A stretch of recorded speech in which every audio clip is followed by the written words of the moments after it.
Most quilters love pre-cuts. They're beautiful, tidy little bundles tied in a ribbon, and who can pass up a pretty little stack of fabric like that? And we get so excited about what we're going to do with it and how we're going to use it in our quilts. And we get home, and do we maybe just put it up on the shelf with the other pretty bundles that we bought? Or are we putting those to good use? I'm Leah Louise from Inspired Quilting by Leah Louise, and I am so glad that you're here today. I want to share with you some of my ideas of how to use pre-cuts. I'm a fat quarter kind of girl, and I've been collecting fat quarters forever. What I love is that fat quarters can be cut into most pre-cut sizes, so I get the best of both, and that's what I really enjoy doing. And I want to share with you a fast and easy fat quarter quilting pattern that is a lot of fun. You use up so much fabric. This is actually a great fabric stash buster. We can go through so much fabric with this, and there's multiple ways that you can make it, multiple different kinds of pre-cuts that you can use. And it's a bit of a charm square 4-patch by the time we get to the end of this. And it's a process of a couple different steps, but they're easy, they're fast, and they go quickly. It is a very quick quilt to make. So I am excited to share this with you. So come on, let's go take a look at what's coming. But please subscribe to my channel and give me a thumbs up if you like this. Thank you. Before showing you how to make this quilt, I wanted to give you a peek at the finished product because I think it came out so fun. And you see it's 5-inch squares, there's some sashing, and I primarily used fat quarters and cut the pieces that I needed. You can see there's some 2.5-inch strips. I had a bit of help from some jelly rolls, but I just think this turned out so beautiful, and I can't wait to show you how to make it. So watch what's next. Most of my quilts usually start with a pile of fat quarters. I'll go in and see what I need to use, what I have an abundance of, what looks like it goes together, and I've had this bundle together for quite some time, just looking for the right pattern, the right fabric mix, and decide what I'm going to do with it. And this is probably my favorite piece, and I like it because it has a lot of different colors in it. It has the dark purple and the lavenders, it has the turquoise and the green, and that's the piece that I'm really going to use to put my colors together. And so I have plenty of the purples, I have some lavenders. At first I thought this one might be a little too dark, but then I found my stingrays, and look at those. They're pink, but they also have that same darker lavender, so that'll work out good. And there's some florals, there's some geometrics, these are circles, we have plenty of dots. This blue dot over here, I was hesitant about using that at first, but then because I don't want to just use one dot. And then I saw that we have this dot print, this dot print. This is sort of a dot. There's dots. We have dot patterns here. We have circles and dots. So it won't be the only one. So that'll work out well. So I think that'll be kind of fun to incorporate. So I have my purples, and then I wanted to add some blues in here. And this is a recent fat quarter bundle I received, and I cut a bunch of them into charms. And I have a dozen different colors. There's about 6 of them that are on the lighter side and 6 on the dark side, and there's also a little bit of turquoise in there, which I like. So I thought that'll work out well. So it was coming together, and then I thought turquoise is always fun. I had this piece here, and it has circles, and it has a bit of the yellow and orange, which will kind of brighten things up. And then I had these. I really, really like this color, and I think this is going to be fun to include with the lavenders, because see, it has the lavender and it has the blue in it, and it brings in another color, which is going to add a lot of interest to this quilt, because this isn't the color that I want to be monochromatic. I want other colors to be mixed in. And so as I'm pulling these together and collecting them, I saw a bundle of fabric on sale last week that I bought, and it just came in the mail, and that had me thinking about this particular quilt and putting these colors together, because I thought this is going to be a great match. I wasn't sure what to do with it yet, but you'll see that this is a jelly roll of all these same colors that I already have here. So what I'm going to do, I believe, is use the charm squares as the primary block and then do a partial sashing with these pieces around it. I think that's going to really look great. And I'm going to show you how to do that block. But first what I need to do is get myself plenty of charm squares to begin with. So I'm going to cut these into 5-inch squares. If you've not done that before, I'll put a link up above for the video that you can watch on how to do that. And once I get all the blocks together, I'll show you how we're going to build a quilt out of this. So I'll be right back. Just give me a few minutes to get this cut.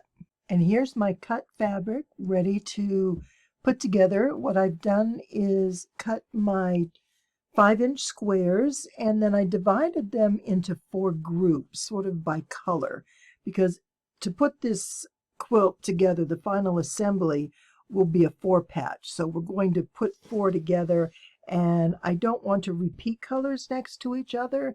So this way I know that as I draw from each pile, I'm going to have different fabrics. They may be similar, they may be, a common print, but it's not going to be a duplicate next to each other, which is fine. So the first thing we're going to do is we're going to take a 5-inch square and add a 5-inch strip. Now remember, we're using the 2.5-inch wide jelly rolls. So I put about 5 jelly rolls per pile is about what I'm going to need. I may need to get 1 or 2 more, but this will get me started. And so I'll take my first one and I'm going to put it at the top of my 5-inch square, sew it together, and then I'm going to press that with the seam going away from the center. And then I can take another one, and I can just pick and choose. This is what I have cut, so I'll go ahead and take this. And what you want to do is have this one on top and then put this one to one side. And I'm putting it to the right side.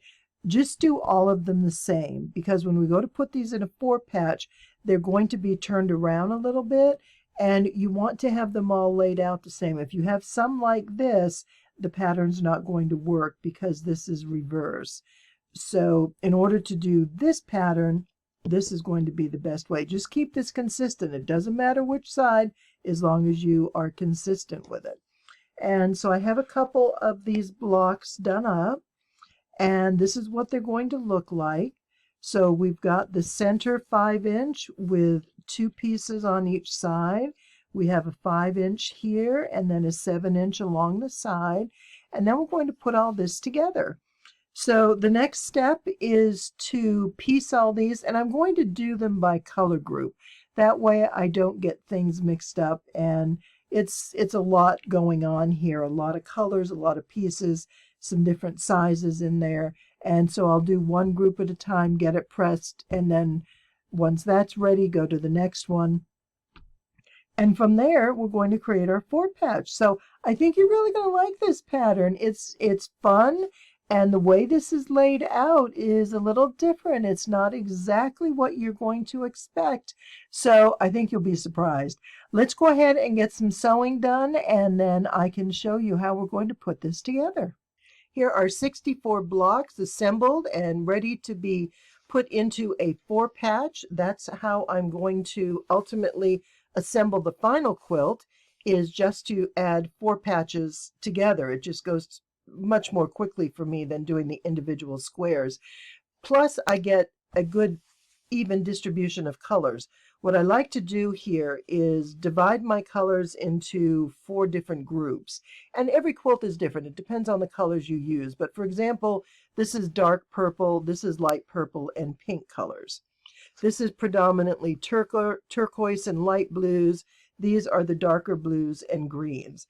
And so when the block is put together, I have different colors, and as new blocks are added, we're not going to replicate the same thing next to each other. So I think that's going to make it a lot more interesting and a better balanced quilt. Now the other thing that I've done is I did a pair of every 5-inch square. I use 2 of each. Now, if you use 1 of each, what I'm going to tell you doesn't really matter. So that's up to you how you're going to put it together.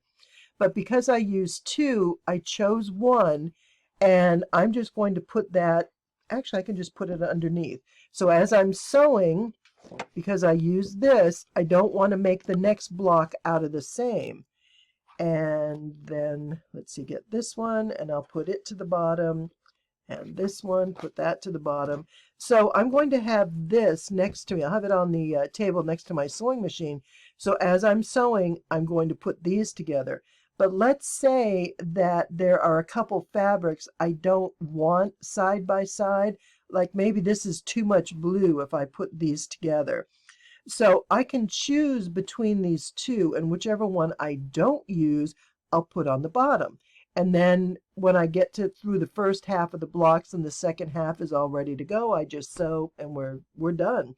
So it does go really quick. So as fast as this was to do, this next step is really quick because everything's laid out. There's no matching seams. All you have to do is sew the top, the bottom, and then sew the middle. And I would suggest not pressing this middle. I do press these two. And I'll press this in that I set the seam, the stitches, so to speak, but I'm not going to make it go up or down because that's going to depend. When you do a 4-patch, some are going to go up and some are going to go down. So you kind of finish that off at the end. Now, there are 64 blocks. There will be 8 blocks across and 8 down, or 4 patches, which they each have 2, so that gives us our 8. These measure 7 inches unsewn, and when they're finished, they'll be 6.5. So this quilt will measure about 52 inches square, which is a good size lap quilt or a large child's quilt. But I want to show you something. When I put this together, and it was one of those, as I'm sewing this, the first couple blocks, I'm going, wait a minute. And this was when I was putting the strips on. There's another way to do this without, now because I had jelly rolls, this worked really well. But if all you have are 5-inch squares, let me show you what we have here. Do you recognize this? This is a 9-patch. So if we wanted to do this the same way we would make a disappearing 9-patch, we would just put our background, what do I want to say? Our background colors here, our charm squares, our 5-inch squares. So we'd use our focals in the corner, and these would be our charm squares for the background. Even better is you put a charm square here, a 5-inch by 5-inch, a 5-inch by 5-inch, and then a 5 by 14. Because if you do it this way, you're probably going to end up with different corner colors, because when we do the 9-patch, this little block becomes a different color. And while that's not a problem, if you have that different color in these places, it could be kind of fun, not unlike a bit of a confetti look. But I like the fact that these have this longer look around, this longer length around them, simply because of the way the quilt goes together. And as much as I love doing those little confetti blocks, we can't do that on every quilt. So there's fun ways, but I just thought this was interesting. So if you think, you prefer using all 5-inch squares because that's what you have, then absolutely, there we go, absolutely do it that way, and you'll get the same effect, because see, we get this crisscross in the middle. And when we put these together, look at that, we've got our diagonal. So it's kind of interesting how working with 5-inch squares, you get some basic assembly processes that duplicate across the different patterns, and you'll find new ways to make something, and it just creates a little more interest and a lot more fun. So with that being said, let's go ahead and make our 4-patch blocks. And then we're going to go ahead and get this finished to make a quilt. This is going together really quickly. So let's get started. Let's quilt. Here's a partial pile of all our finished 4 patches. And you can see They have the common layout with the purples and the turquoise and the greens to the bottom, and that just helps to disperse our colors throughout the quilt, have it all nice and evenly balanced, which I kind of like, unless you want to do a color wash quilt where you go from greens to blues to purples kind of a thing. You can certainly do that. Now, I put a couple rows together just to show you what this looks like, get an idea of the pattern. And it just, you know, you kind of see the blocks sort of following each other, but they don't connect. They just have some nice washes of color. And let's look at the other side. There we go.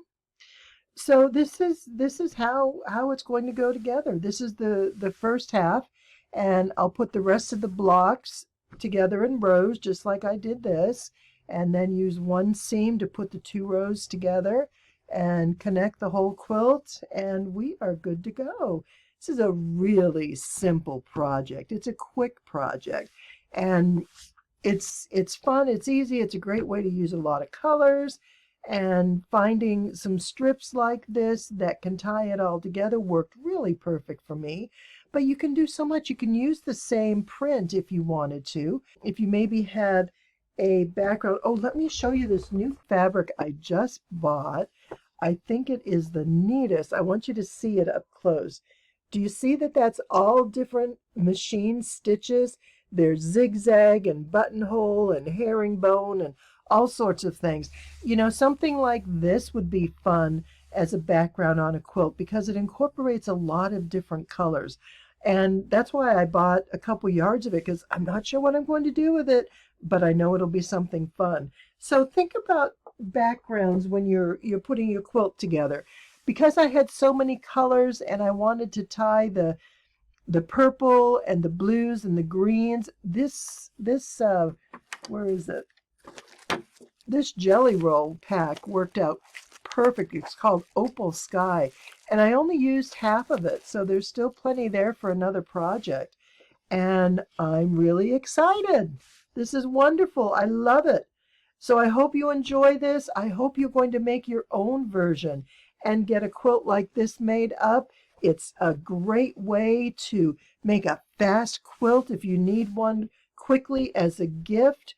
And folks are going to love it. It's such fun, and you can color coordinate it to special interests or favorite colors or events or team colors, all sorts of things like that. So have fun, make a quilt, and enjoy your day. Thank you so much for being here. It's been my pleasure.